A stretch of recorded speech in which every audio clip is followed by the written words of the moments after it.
ওম সহনা ভবতু সহনো ভুনক্তু সহ বীর্যং করবাবহৈ তেজস্বিনাবধীতমস্তু মা বিদ্বিষাবহৈ। প্রিয় ভাই বোন বন্ধু গুরুজন সকলকে ভালোবাসা এবং শ্রদ্ধা জানাই।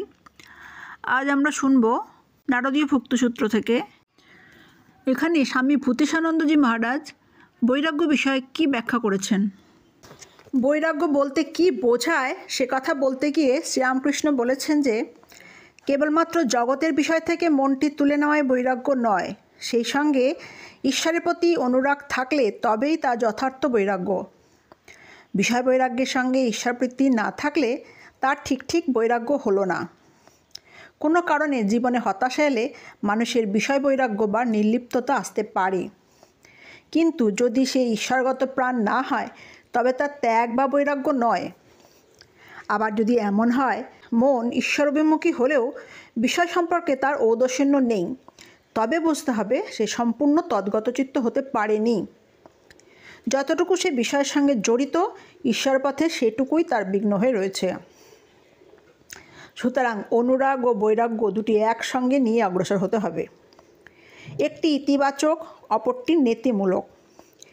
ইতিবাচক এই অর্থে যে চিত্তপ্রবাহ একাগ্র লক্ষ্যে একমাত্র ঈশ্বরের দিকে ধাবিত হবে, এবং দ্বিতীয়ত ঈশ্বরের থেকে মনকে বিক্ষিপ্ত করে এমন যে কোনো বিষয়ে তাকে সম্পূর্ণ নির্লিপ্ত হতে হবে।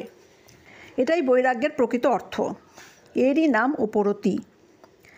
আপাতভাবে উপরতি শব্দটি নিবৃত্তবোধক হলেও তার অপর দিকটি প্রবৃত্তিমূলক।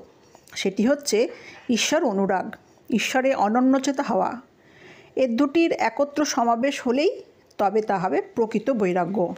বৈরাগ্য বলতে সাধারণভাবে বিষয় বৈরাগ্য বোঝালেও শ্রীরামকৃষ্ণ আমাদের শিখিয়েছেন ও দেখিয়ে দিয়েছেন যে বিষয় ত্যাগ করলেই বৈরাগ্য হয় না।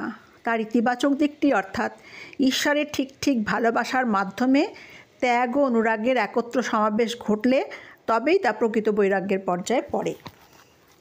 এর একটিকেও বাদ দেওয়া যায় না। বিষয় বাসনা ত্যাগ না হলে অনুরাগ আসে না, আর অনুরাগ না থাকলে ত্যাগ অর্থহীন। ঈশ্বরের উপলব্ধির জন্য একমাত্র যোগ্যতার প্রয়োজন হলো অনন্যচিত্ততা। গীতাতে ভগবান বলেছেন, অনন্যশ্চিন্তয়ন্তে মাং যে জনাঃ পর্যুপাসতে তেষাং নিত্যাভিযুক্তানাং যোগক্ষেমং বহাম্যহম।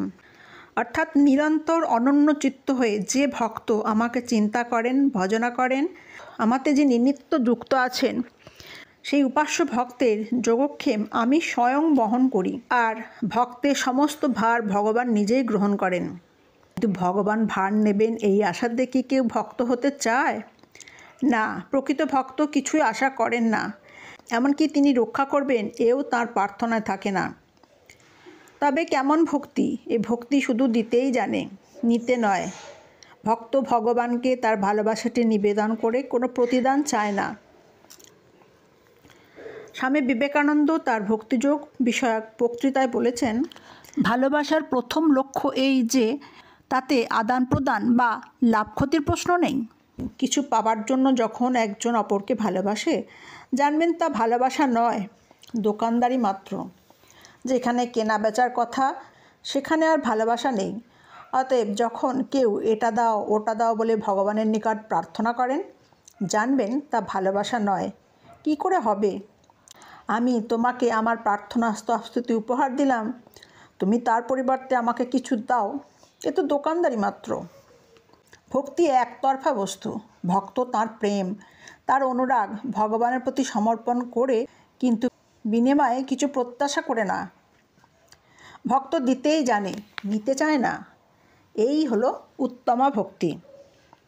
ভক্তির কোষ্ঠী পাথর হচ্ছে সম্পূর্ণ নিঃস্বার্থপরতা ও নিষ্কামতা। ভগবানের কাছে ভক্তের এই কিছুই না চাওয়া নিঃসন্দেহে অতি কঠিন যোগ্যতার পরীক্ষা। কিন্তু এই ভূমিতে উত্তরণ না হলে প্রকৃত ভক্তও হওয়া যায় না। সামান্যতম প্রত্যাশাও যতক্ষণ থাকবে তা শুদ্ধ ভক্তি হবে না। উত্তম ভক্তের থেকে তা সামান্য নিচের ধাপ। আমরা দেখছি যে সকল বাসনার নিবৃত্তি হলে তবেই ভক্তি লাভ হয়। সুতরাং ভক্তিতে কোনো কামনা বাসনার স্থান নেই, এবং এরই অনুসিদ্ধান্তরূপে বলা যায় যে সামাজিক বিধানে উক্ত কিংবা শাস্ত্রনির্দিষ্ট বিহিত অবিহিত সমস্ত কর্মের ত্যাগই হল নিরোধ শব্দের অর্থ। কেননা উপরোক্ত সমস্ত কর্মেরই উদ্দেশ্য কোনো ফলপ্রাপ্তি বা বাসনা পূরণ, আর নিরোধের অর্থই হল সব কিছু সুনিশ্চিত পরিহার।